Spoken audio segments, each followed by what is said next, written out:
साथियों नमस्कार। साथियों आनंद से रहें और प्रकृति के साथ सुरक्षित रहें। हमारे चैनल ज्ञान एंड नॉलेज और रक्षा से रक्षा में आप सभी का बहुत बहुत स्वागत है।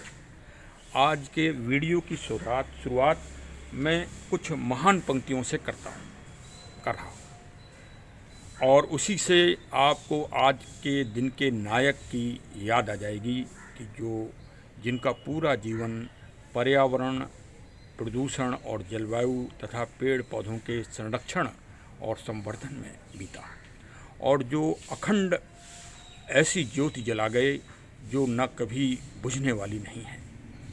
ऐसे दिव्य नायक की आज जन्म दिवस है और उन्हीं की पंक्तियों को मैं आज आपको सर्वप्रथम पढ़कर सुना रहा हूँ। मिट्टी, पानी और बयार जिंदा रहने के आधार, क्या हैं जंगल के उपकार। मिट्टी, पानी और बयार, मिट्टी, पानी और बयार जिंदा रहने के आधार। फिर से मैं एक बार पुनः तेज आवाज़ में पढ़ रहा हूँ। क्या हैं जंगल के उपकार। मिट्टी, पानी और बयार, मिट्टी, पानी और बयार जिंदा रहने के आधार।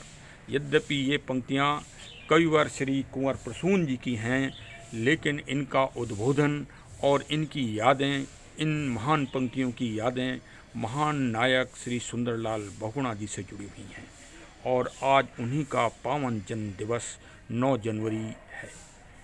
श्री बहुगुणा जी का जन्म मरोड़ा गांव में, जो टेहरी गढ़वाल में पड़ता है उत्तराखंड में, आज ही के दिन मरोड़ा गांव में हुआ था। और एक और आज के दिन से मेरी व्यक्तिगत जो मेरे लिए सौभाग्य का विषय है कि मेरे आज पूज्य पिताजी का भी जन्म दिवस है और मेरे पूज्य पिताजी भी फॉरेस्ट और वन विभाग से जुड़े रहे और उन्होंने अपने जीवन का काफ़ी लंबा समय फॉरेस्ट विभाग में सेवा के रूप में दिया और वो बुंदेलखंड ऐसे उस जगह रहे जहां उन्होंने प्लांटेशन का अद्वितीय वर्क कराया। यह आप जन जन के लोग आज भी उनको याद करते हैं। तो व्यक्तिगत मेरी जो बात है कि महान श्री सुंदरलाल बहुगुणा जी जहां देश और विश्व के लिए प्रेरणा के स्रोत हैं, वहीं मेरे पूज्य पिताजी हमारे लिए और हमारे परिवार वालों के लिए आदर्श और प्रेरणा के स्रोत हैं। और हमारा चैनल भी जलवायु, प्रकृति और पेड़ पौधों के संरक्षण के लिए ही समर्पित है। इसीलिए आज वीडियो की शुरुआत भी मैं वट वृक्ष के पावन सुंदर पौधे के साथ कर रहा हूँ और प्रकृति के बीच में ही आप आनंद लें आज इस वीडियो का। और श्री बहुगुणा जी साहब ने अपना पूरा जीवन प्रकृति, पर्यावरण और संरक्षण के लिए समर्पित कर दिया। वो ऐसे नायक हैं कि वह महान चिपको आंदोलन के प्रणेता बने और जब पूरे विश्व में औद्योगिक क्रांति चल रही थी, किसी का ध्यान प्राणवायु, ऑक्सीजन और पेड़ पौधों के संरक्षण के लिए नहीं था। हमारे देश में कोई वन नीति या पेड़ पौधों के संरक्षण की कोई नीति नहीं थी। तब श्री सुंदरलाल बहुगुणा जी ने, तब उत्तर प्रदेश और उत्तराखंड एक ही था, एक अखंड ज्योति जला दी चिपको आंदोलन के रूप में और एक एक पौधे को उन्होंने वो महान सम्मान और महान संरक्षण की प्रेरणा जन जन में व्याप्त कराई कि भारत सरकार को पहली बार भारत में अरण्य, जंगल और पेड़ पौधों के संरक्षण के लिए अधिनियम और नया कानून और नई विचारधारा को बनाना पड़ गया। आज जो उनके सिद्धांत हैं, जो उन्होंने प्रेरणा दी है, उसको जीवंत रखने के लिए की बहुत बड़ी आवश्यकता है और उसका दंश और उसका उदाहरण अभी इस महामारी कोरोना कोविड में भी साक्षात रूप से दिखाई दे गया। श्री सुंदरलाल बहुगुणा जी प्राणवायु ऑक्सीजन के उत्सर्जन और संवर्धन के लिए उस समय जागरूक थे जब विश्व में इस तरह की कोई समस्या नहीं थी। ये उनकी दूरदर्शिता थी और उनके सिद्धांतों और प्रेरणा से हम सबको असीम प्रेरणा लेना चाहिए। यद्यपि आज प्रातः मॉर्निंग से ही मैंने जो प्रमुख चैनल हैं जो कि समाचार प्रदान करने के लिए अपना दावा करते हैं, मैंने उनको सुना, समय दिया और कि क्या किसी ने आज श्री सुंदरलाल बहुगुणा जी को नमन किया है, क्या उनको याद किया है, तो अभी तक मुझे कोई समाचार नहीं मिला। इसके बाद फिर मैंने समाचार पत्रों पर नज़र डाली तो समाचार पत्रों में मैं श्री अमर उजाला जी का साधुवाद देना चाह रहा हूँ, उनको धन्यवाद देना चाह रहा हूँ कि उन्होंने अपने संपादकीय में एक लेख श्री वीर सिंह साहब जो लेखक हैं, जो कि जिन्होंने बहुत ही अच्छा जो है विवेचन किया है, उनका समाचार पढ़ने को अवश्य मिला। भाई उनको बहुत बहुत धन्यवाद। और उन्होंने वास्तव में बहुत अच्छी बात लिखी है।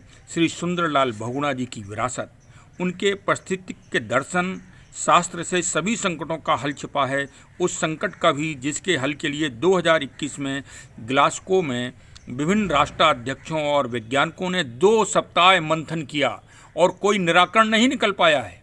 मैं आपको ये भी बता रहा हूँ क्योंकि जो निराकरण इस ग्लासगो ने निकाला है वो 2070 के लिए निकाला है या 2030 से वो एक्टिवेट होगा, उनकी जो योजनाएं बन रही हैं।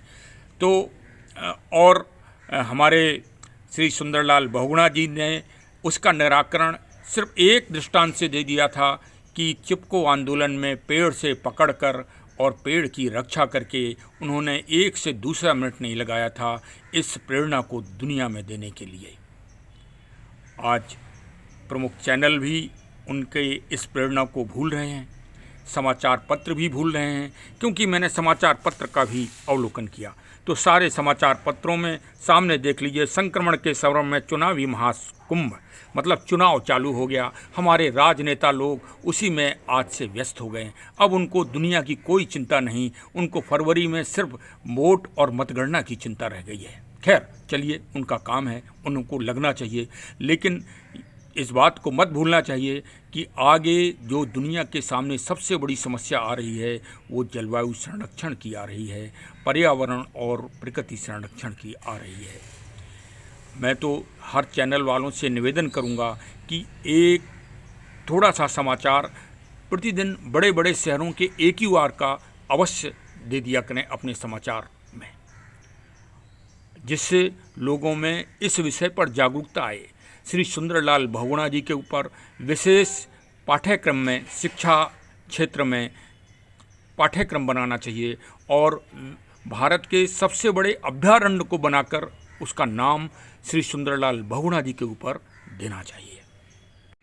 वास्तव में श्री सुंदरलाल बहुगुणा साहब को जो उन्होंने त्याग किया, जो उन्होंने संदेश दिए, जो उन्होंने संघर्ष किया, जो जन जन में चेतना पहुंचाई, एक एक पौधे की जो रक्षा की, उसका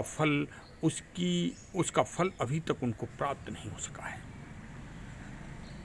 मैंने इस संबंध में पहले भी एक वीडियो बनाई थी और आज भी मैं ये अपील कर रहा हूँ कि भारत सरकार को सबसे बड़े देश के सम्मान भारत रत्न से उनको अलंकृत करना चाहिए, जिससे हमारी भारतीय संस्कृति की सोच और उनके त्याग और उनकी सेवा और पेड़ पौधों के प्रति जागरूकता का संदेश पूरी दुनिया में जन जन में फैल सके और लोग उनके कार्यों से, उनके त्याग से प्रेरणा ले सकें।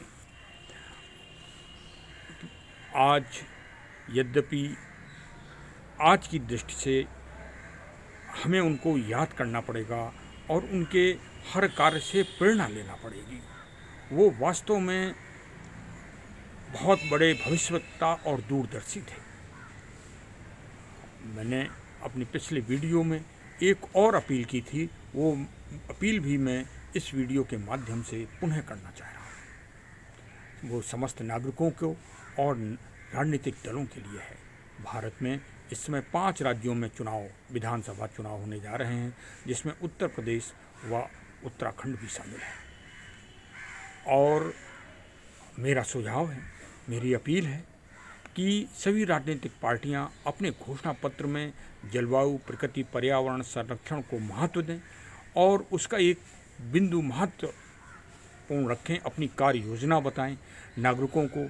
और नागरिकों से ये हमारा सुझाव है कि वो उसी राजनीतिक दल को गुणवत्ता के आधार पर प्राथमिकता दें और उसकी पहचान करें और उसके महत्व को, अगर उसने महत्व दिया है उस राजनीतिक दल ने प्रकृति पर्यावरण संरक्षण के लिए, तो उसको गुणवत्ता की श्रेणी में रखें, जिससे जन जन में ये एक जागरूकता फैल सके प्रकृति पर्यावरण के संबंध में।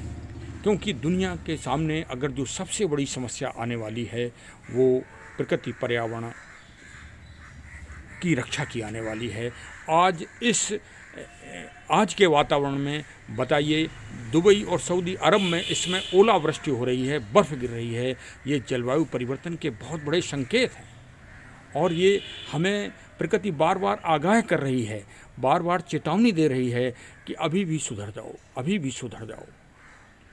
तो इसके लिए हमें जन जन में जागरूकता फैलानी पड़ेगी। यही संदेश जो श्री सुंदरलाल बहुगुणा जी ने दिया है, उसे जन जन में पूरे विश्व में किसी भी माध्यम से, समाचारों के माध्यम से, एक विशेष देश में एक विशेष अभयारण्य विशाल बनाकर उनके नाम को समर्पित करते हुए, भारत रत्न से अलंकृत करते हुए उनको हमेशा प्रेरणा के रूप में और मोटिवेशन के रूप में हमें आगे रखना पड़ेगा समाज में। तो इसी उद्घोष और संदेश के साथ मैं अपनी वीडियो का समापन कर रहा हूँ। साथ में उनके स्मृति चित्रों को तथा कुछ अपने पूर्व पिताजी के लगाए गए पौधों को और कुछ जो हम सभी ने पौधे लगाए हैं उनका भी जागरूकता के लिए इस वीडियो में उन चित्रों को मैं शामिल कर रहा हूँ। उनको भी आप देखिए और जागरूकता फैलाइए और हमारे चैनल से जुड़े रहिए और प्रकृति पर्यावरण संरक्षण के लिए एक संदेश सभी को देते रहिए। बहुत बहुत धन्यवाद। जय हिंद, जय हिंद।